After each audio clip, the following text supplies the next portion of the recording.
Hey everyone, in this episode I'm just going to run through how to do an engine oil change on a second generation Mitsubishi Outlander with the 2.4 litre inline 4. Welcome to Shane's Shed. Obviously I'm Shane. So for this engine oil change, obviously the first thing we're going to do, so we want to get the front of the car up in the air. So you can either use some ramps like I've done, or you can jack it up, but really you just want to be making room under the front for yourself.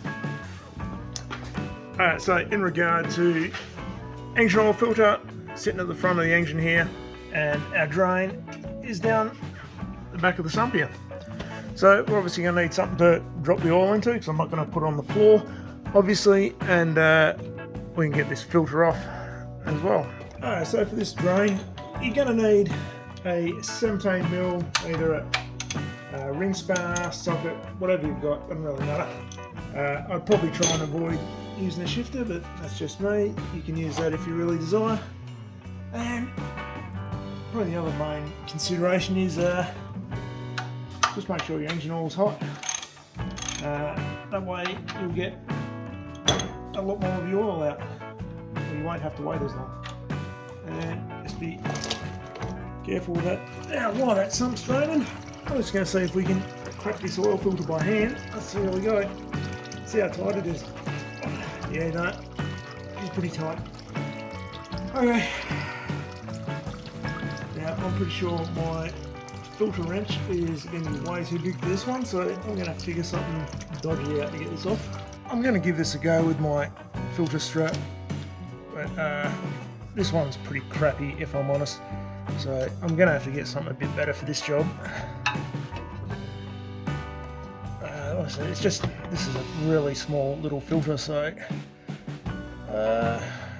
yeah, that ain't really going to work at all, is it? Alright. Time to get messy with a screwdriver and hammer. So this is clearly not the ideal way to go, but you know, when you got no other choice, this is what you do. Let's see how we go.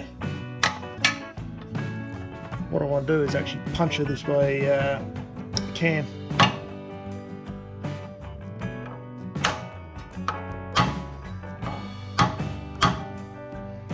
So I'm going to have to move my drain pan so I don't make too much of a mess.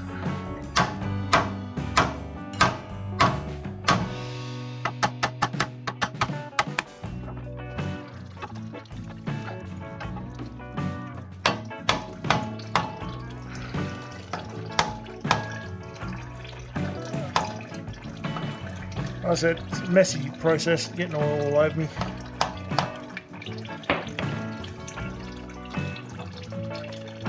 Let's just let some of that oil drain out.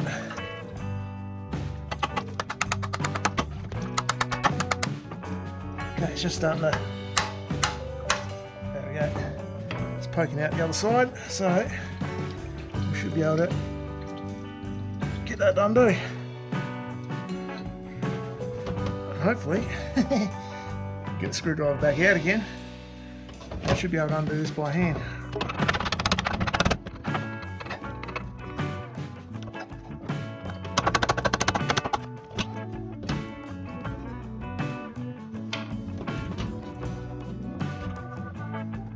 And there we go.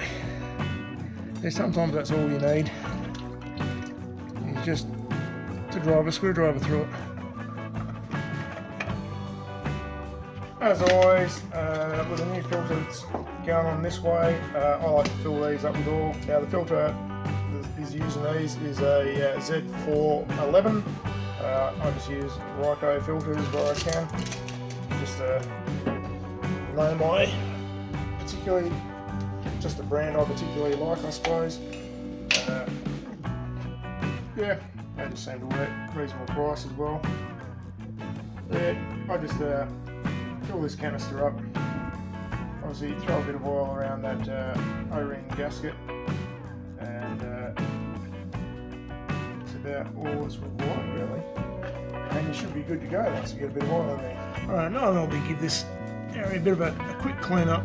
Just a quick wipe just before I throw the new filter in. And that's just a matter of screwing that one in place.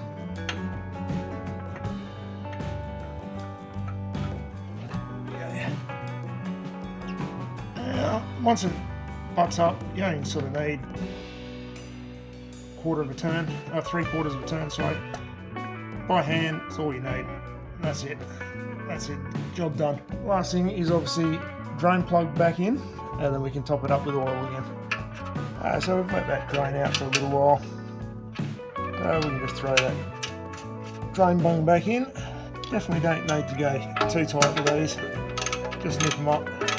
As always, you don't want it to be impossible for them to come off. You know, doesn't need to be a job that Superman can do. That's plenty.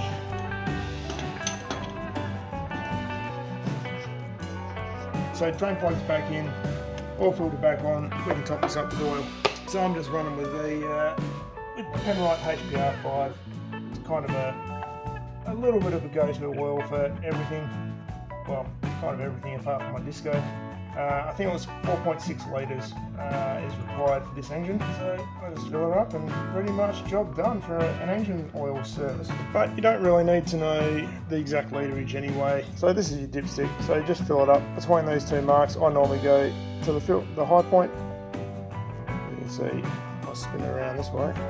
I don't know if you pick it up on camera, you can see F and L, so full and low for each of those holes, and I just do it to the top one when refilling, and then you're good to go. So that's pretty much an engine oil change done on this Mitsubishi Outlander. There's nothing to it really, guys. I'd encourage you to get in and have a crack yourself. So if you enjoyed this video, please give me a like. It's one button click for you, but it really helps the channel out for me.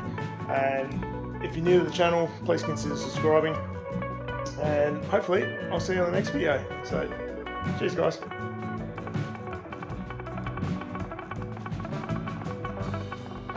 Hey everyone, thanks for that. Hey everyone, welcome to the channel. In this episode, I'm going to be showing you how to do an engine oil. It's just a matter of screwing that one in place.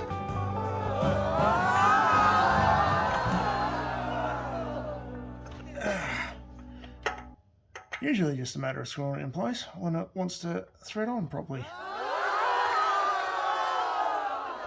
What's going on there?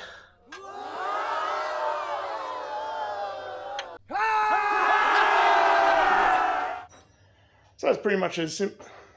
So that's simply an engine oil change done on this 2010 Mitsubishi Outlander.